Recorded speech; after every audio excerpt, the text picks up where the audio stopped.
bonjour, je voudrais faire cette petite vidéo et puis je vais la faire passer sur YouTube et je vais aussi l'envoyer à Philippe Ferrer. Je suis passée il y a quelques jours en interview sur la chaîne On ne vous demande pas d'y croire avec Philippe Ferrer et j'ai évoqué lors de cette interview le nettoyage, mais comme beaucoup de thérapeutes, beaucoup de géobiologues, beaucoup de médiums font chacun leur nettoyage quand ils arrivent sur un salon.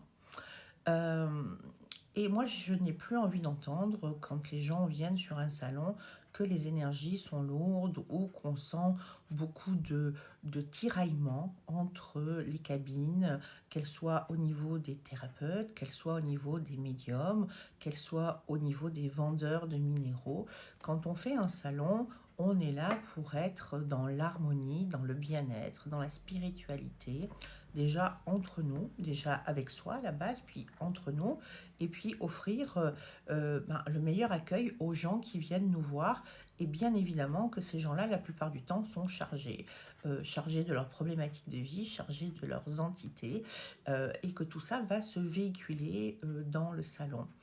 Mais au même titre que ça se véhicule dans la rue. Donc vous n'attraperez rien de plus que ce que vous n'attrapez dans la rue ou à la pharmacie ou à l'école ou au travail. À partir du moment où vous partagez votre aura avec quelqu'un et que cette aura n'est pas nettoyée, eh bien vous êtes susceptible de vous récamper une entité ou en tous les cas d'avoir des miasmes, des énergies ou des problématiques de vie de l'autre. Donc lors de cette interview, je parlais qu'il fallait se couper de tous les égrégores quand je nettoyais en tous les cas, et je proposais aux thérapeutes les outils pour pouvoir être en alignement dans leur cabine, qu'ils soient thérapeutes, qu'ils soient médiums, qu'ils soient dans la vente, peu importe de n'importe quel produit, mais j'accentuerai un petit peu le pointillé sur les médiums et sur les thérapeutes pour être parfaitement alignés. Ça veut dire que moi, tous les matins, je mets un miroir devant moi. Je ne fais pas que quand je vais me laver les dents, je ne fais pas simplement que de me regarder dans le miroir, mais énergétiquement, je pose un miroir devant moi parce que je n'ai pas besoin que la vie vienne me montrer là où ça pêche ou ça pêche pas. Ça veut dire qu'à partir du moment où tu mets un miroir devant toi, si tes énergies sont propres, si tes énergies sont clean, si tes énergies sont de bonnes énergies, eh bien, tu es en phase avec toi-même. Et ça veut dire que la vie va te renvoyer cette vibration magnifique. Tu es censé avoir cette magnifique vibration et elle va te la renvoyer et ça va être un amplificateur pour que ta journée, notamment quand tu es sur salon ou quand tu travailles, ça va, tu te choisis, en fin de compte, tu choisis tes énergies, tu choisis ce pourquoi tu es là, tu es en face, tu as tout compris, tu es aligné. Donc c'est un merveilleux cadeau, en fait, qu'on fait à la base aux gens que de pouvoir avoir un miroir en face de soi.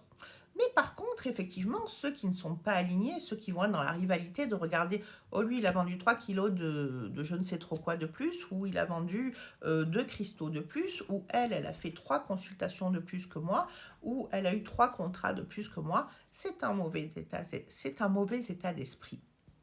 Et dans ce mauvais état d'esprit, à un moment donné, il faut que ça s'arrête. Donc non, ce n'est pas l'organisateur Patrice Marty qui me demande de nettoyer les salons ou de poser des miroirs, mais au même titre que chacun qui nettoie ne vient pas me demander la permission, moi je pose des bonnes énergies. Je suis quelqu'un dans la bienveillance par nature.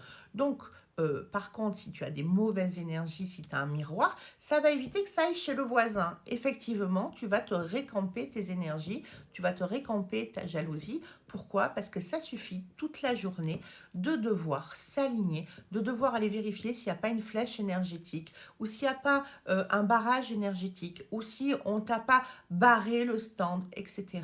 À un moment donné, on est tous là pour être dans la lumière, on est là pour être dans une vibration de cœur, on est là pour se faire connaître, pour se connaître entre nous, puisqu'on est censé être dans cette ouverture vibratoire et du cœur et du spiritualité pour amener les gens à une nouvelle ouverture d'esprit. Encore faut-il que nous l'ayons entre nous. Donc, j'ai donné l'accord à Philippe Ferrer de supprimer ma vidéo, ainsi qu'à Philippe Marty, qui a été pris à partie par plusieurs personnes, en se disant, puisqu'on est allé voir en disant comment on a des miroirs devant les stands, mais si tu es aligné, si ton énergie est en phase, si tu es connecté à la bonne source, mais alléluia, parce qu'en fait, ce miroir va être un amplificateur pour que tu reçois une abondance illimitée de bonnes énergies et de bonnes choses par rapport à ce que tu as demandé, par rapport à ce que tu as créé.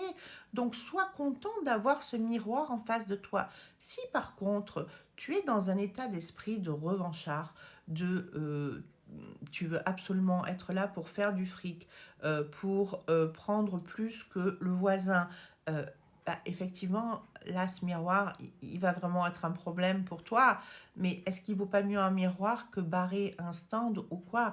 Et ces énergies que tu peux émettre, en fait, quelque part, c'est de la magie, ça n'est pas mal. Par contre, mettre un miroir, ça n'est pas de la magie. Parce qu'en fait, chacun devrait pouvoir... La vie, en fait, est un miroir.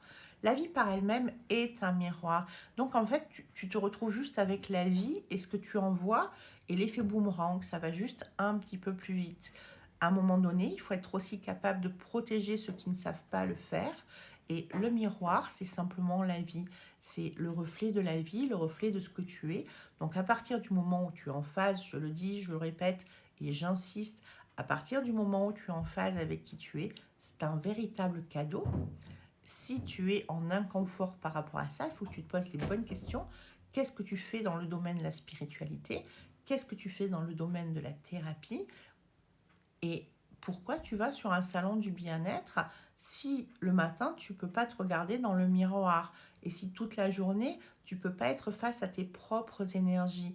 Parce qu'en fait, tes propres énergies, tu vas les diffuser aux gens qui viennent te voir tout au long de la journée sur ton stand. Moi, là, dans ces cas-là, il y a quelque chose que je ne comprends pas, qu'il faut m'expliquer, puisque qu'est-ce que tu vas donner aux gens alors? Hein, tu vas donner quoi? Si toi, tu n'es pas capable de regarder ces énergies-là dans le miroir, de les prendre en effet boomerang, est-ce que c'est juste que tu puisses les distribuer aux gens? Donc, il n'y a pas de bonne méthode, mais en tous les cas, il y a un alignement à avoir et une véritable ouverture du cœur à avoir. Il est épuisant d'aller sur des salons, quels qu'ils soient, et on ne devrait même pas avoir à nettoyer des salons, des relations avec les gens, surtout dans ce domaine de la spiritualité, de la thérapie. Ça devrait être aligné. On a tous quelque chose à s'apporter. On est tous complémentaires. Il n'y a pas de rivalité. Je le dis, je le répète, dans une rue, s'il y a 10 coiffeurs ou 10 boulangers, chacun va aller là où il va trouver la chose la plus à son goût. Et des fois, c'est une manière de se tenir, une manière de se parler, une manière de s'habiller, une manière de travailler. C'est un taux vibratoire qui va être là, qui va dégager et qui va permettre à la personne d'avoir sa bonne information. Donc, tout ça pour dire que avant de faire des vidéos, avant de faire plein de blabla sur les réseaux sociaux ou en conférence, c'est que chacun doit s'aligner. Il y a un travail individuel à faire et une ouverture d'alignement et de cohésion dans le collectif pour que il y ait cette belle énergie et que les gens qui viennent nous voir, que ce soit en salon ou que ce soit en consultation privée, eh bien, ressentent cette vibration, ressentent cet alignement. Combien de fois on entend dans les couloirs, parce qu'en fait les gens sont concentrés, ouh là, ça donne pas envie d'y aller, c'est pas aligné. Il faut savoir qu'aujourd'hui, les gens qui viennent dans un salon du bien-être ou de la spiritualité sont des gens qui ont déjà fait pour la plupart une partie du chemin. Certains sont novices, mais certains ont fait une partie du chemin et ressentent aussi les énergies. Donc, pourquoi est-ce que eux ressentiraient vos énergies si vous n'êtes pas aligné? Donc là, je crois que avant d'être vindicatif, il faut juste balayer devant sa porte et que c'est le travail vraiment sinon vous n'êtes pas un professionnel. Et j'ose dire, vous n'êtes pas un professionnel. Vous avez une technique, mais mettez-la en pratique. Bonne journée.